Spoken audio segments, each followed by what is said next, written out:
Hi folks, my name is Dave, and I thought I'd take you on a journey with me over the next couple months as I go through the process of recovering from a quad tendon rupture.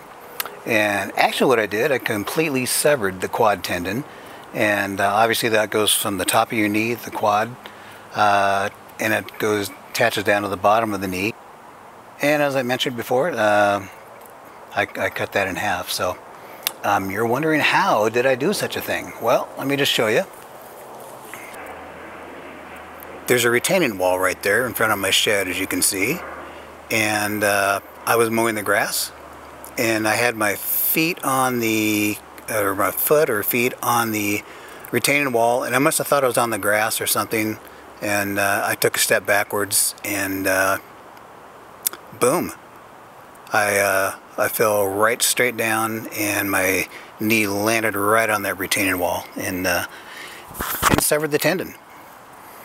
So that's how I did it, and so let me show you what I've got now. So I did this about a week and a half ago on a Tuesday. It's Sunday right now, and so I did it on a Tuesday evening. Obviously I went to the emergency room that day.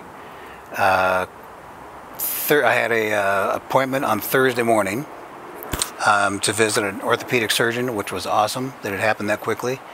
And then the following Tuesday, I had surgery. So this is what, 5 days ago? Wednesday, Thursday, Friday, Saturday, yeah. So 5 days ago I had surgery. So here's what my knee looks like.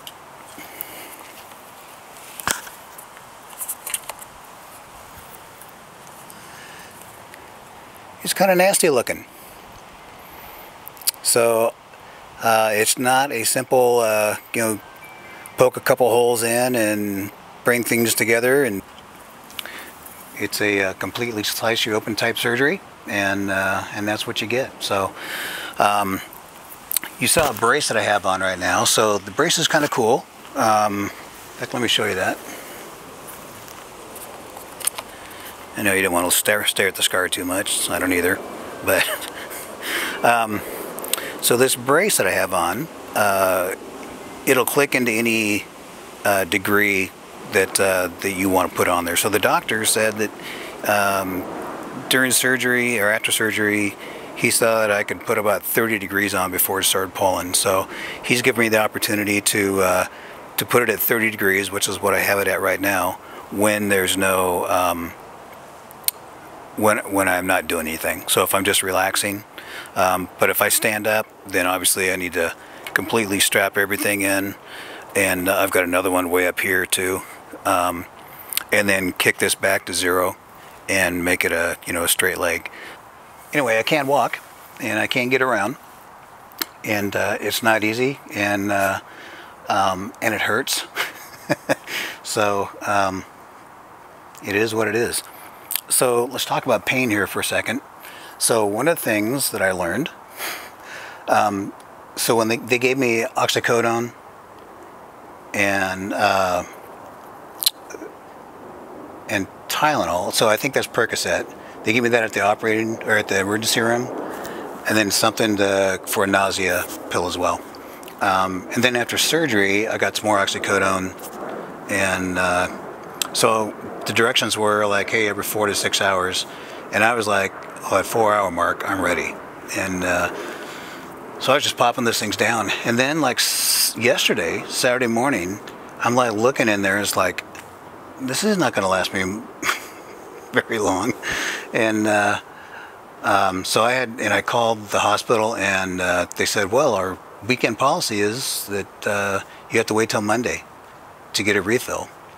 And these kind of refills with narcotics like that, you have to have that green form and take it somewhere in person. You can't just do it over the phone. So, I mean, you were talking noon at the earliest Monday before I'd get more. So I had no idea. So I had to really cut back. I've been using a lot of ice. In fact, I'll show you what my current... This is kind of how my leg normally is. ice feels good on it. And if I don't have ice after a while, it really starts to hurt. So anyway, found out I couldn't have until Monday, so I really had to start reducing, you know, how much I was taking and really extend out the periods that I wanted to do it. If I had known that, I would have started like on Friday or something like that, try to go a little bit longer, so I didn't end up in this situation. But anyway, pain is getting better. I'm taking turmeric and fish oil and, you know, stuff like that as well, is what they give me. So I think that helps quite a bit. Anyway, I have a follow-up visit with my surgeon this Thursday, and so I'm not sure if they're taking stitches out then or not. I would guess they would, and maybe I can bend it a little bit further, so that'll be good too.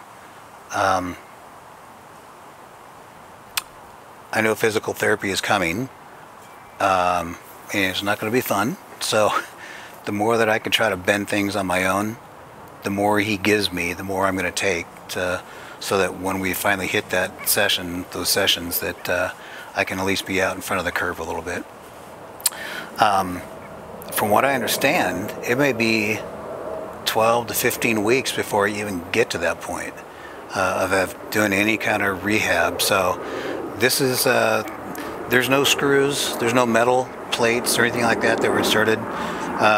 Basically, they had the tendon.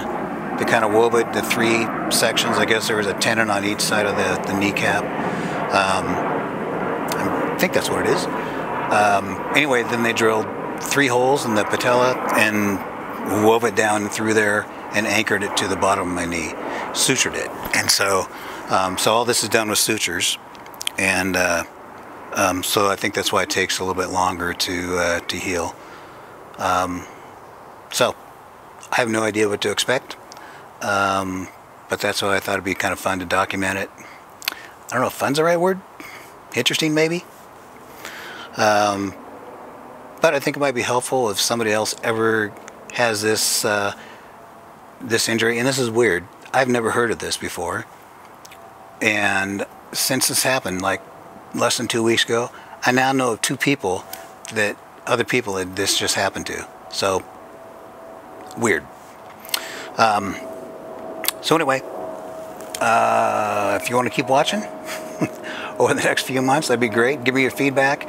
If you've been through it before, if there's things that you can, advice that you can give me, that'd be awesome. And anyway, I'm in good spirits. To me, it's like, all right, so this is where I'm at right now in my life, and I'm going to make the best of it and do the best I can. So, so here we go. Thanks.